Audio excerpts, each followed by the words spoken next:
Hello, in this video I'm going to give you 3 techniques in how you can consider your audience while creating material. That's right, in your writing session you can consider the audience and add these techniques into your creative process so that when you go to performing on stage you have such an ability to play with the audience and, most importantly, include the audience into your set. Alright, so what I'm trying to do here on this channel, as always, is create a community of new comedians. I really want to help all of you out, but you can do the same for me.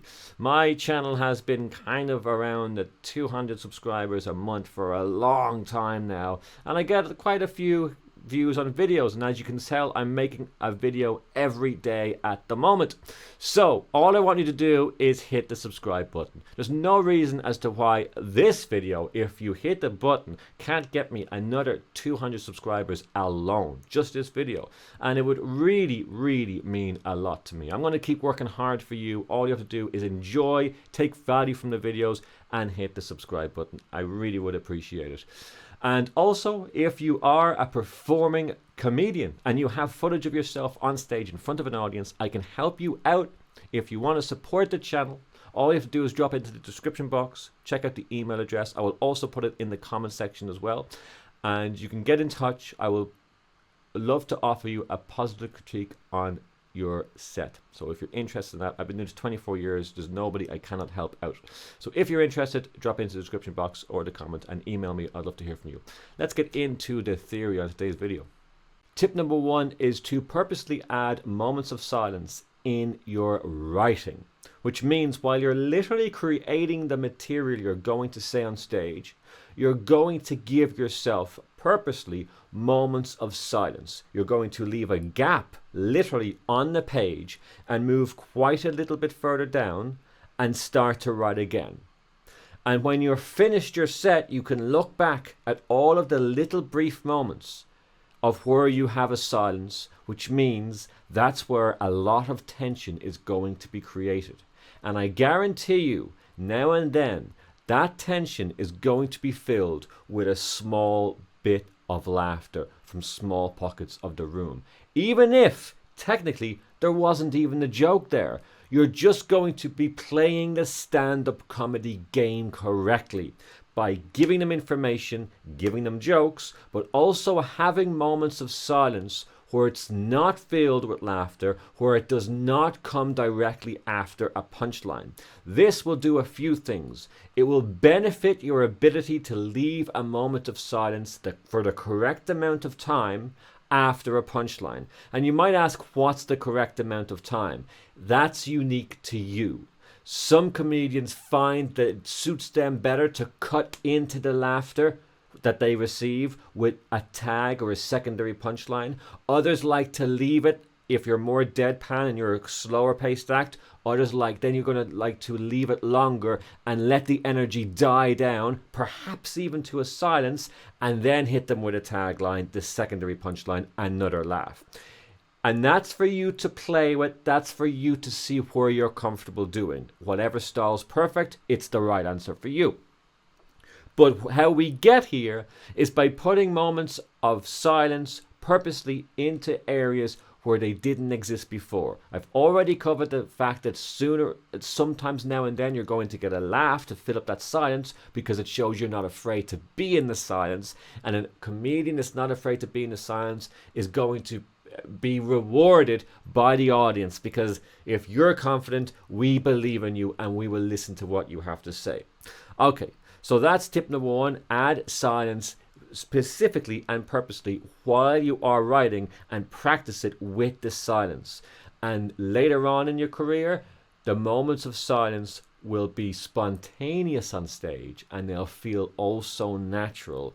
And in that silence, you can start to add the other tips I'm about to give you in this video, which brings me to tip number 2, which is expressive storytelling.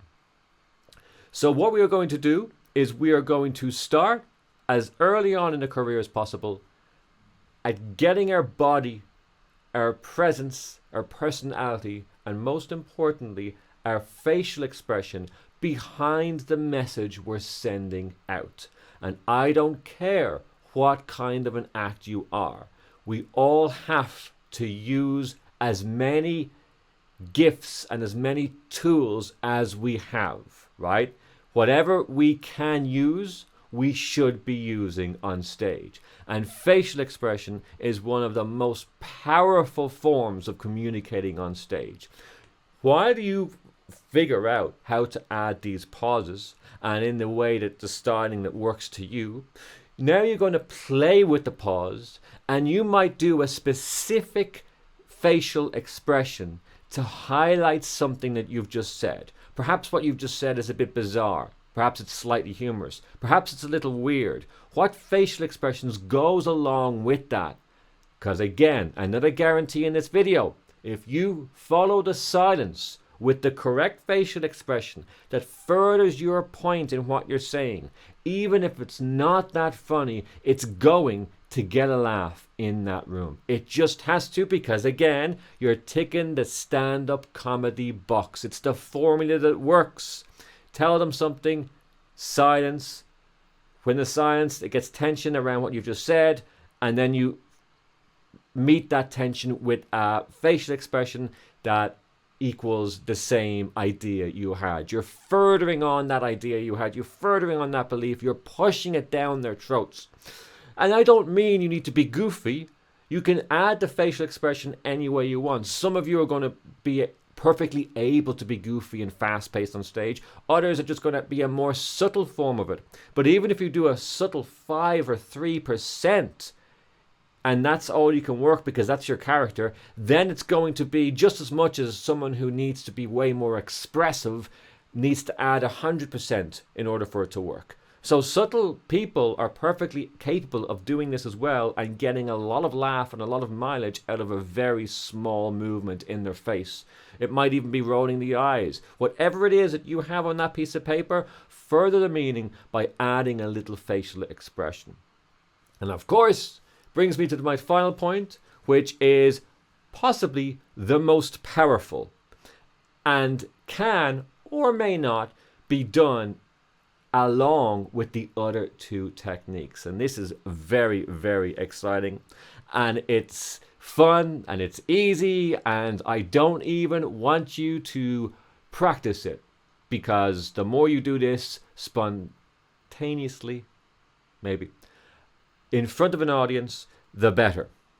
And that is going to be audience engagement. Now, I don't mean starting to talk to the first row and ask if they're going out and what they do for a living, and then go make fun of their job, and then say how long you've been going out together, and then one person says one thing and the other person says another thing, and then you go ah ha ha ha, and you follow the formula that every single other successful comedian is doing to death.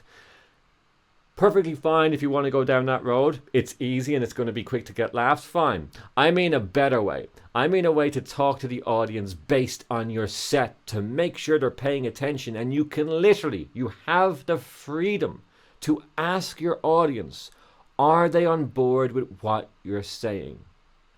And most of the time they are.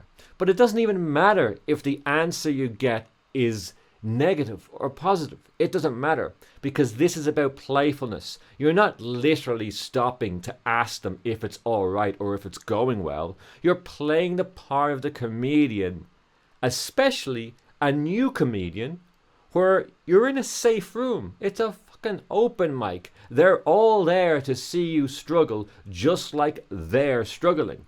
So why not just include them in it and go, are you guys on board with this?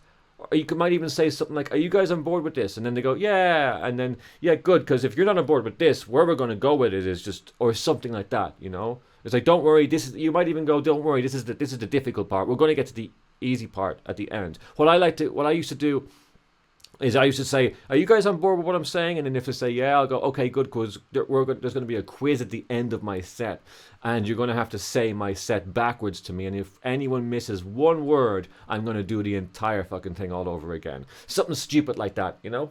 And so there's unlimited amount of bullshit lines you can use like that. Are they incredibly smart? No, they're not incredibly smart. I'm never telling you to be incredibly smart on stage. Follow the basics and you'll get to being your unique self. It's never about being smart. You know, because I know smart performers and they're fantastic. It's not me. All right, can you tell? All right, so to finish off this rant where I put myself into depression, what we're going to do is approach our writing as if we're on stage. Get creative in our writing by adding the pauses that we are going to experience on stage. Put the gap in the writing. Then get on stage and actually commit to doing those pauses. And in those pauses, put the tension in the silence. Reward them with a bit of body language, whatever you feel comfortable doing, because it's rehearsed at home, and then play with it on stage, exaggerate on stage, and consider what feels good in front of the audience. And then at the end, maybe in the middle of one of those pauses, you're literally going to say, are you with me on this? And if the audience say yes or no, go with them. Ask a person in the front row, like, well, are you with me? Okay, so we're on, and like say some of the topics, say some of the points you've just covered to one person in the room as if they're the leader of the pack or something. Maybe you'll call them the leader of the pack. You're being nominated leader of the pack. So here's what we are. This is where we are. You got that? You got, okay, so if you understand it, the rest of you should understand it. Play with them. It's about experimenting with who you are on stage, seeing what you can get away with, and in return, if you include them, consistently include them. That's what this whole video is about. So in a nutshell, that is it. We are going to add pauses into our writing. We are going to commit to those pauses. However long they may be, that's up to you as an act. Then we're going to get on stage and yet again commit to the pauses on stage, play with the tension in the room during those pauses, add your body language, your presence, and especially your facial expressions behind what you've just said. Enjoy the laughter that comes your way, and then open up dialogue with the audience to make sure they are on point. When you have a little bit of a back and forth, however long is perfectly fine with you. If the audience give you a lot, give them something back. Talk to someone in the first row.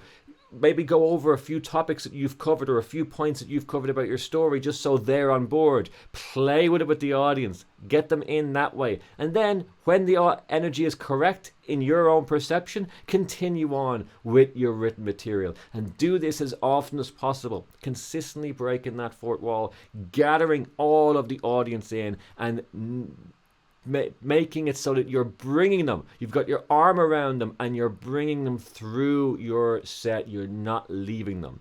If you do one thing, it's stop going on stage feeling that you need to get through your entire set without letting the audience in. Don't let them into your home though, because most people who go to open mics are fucking weird.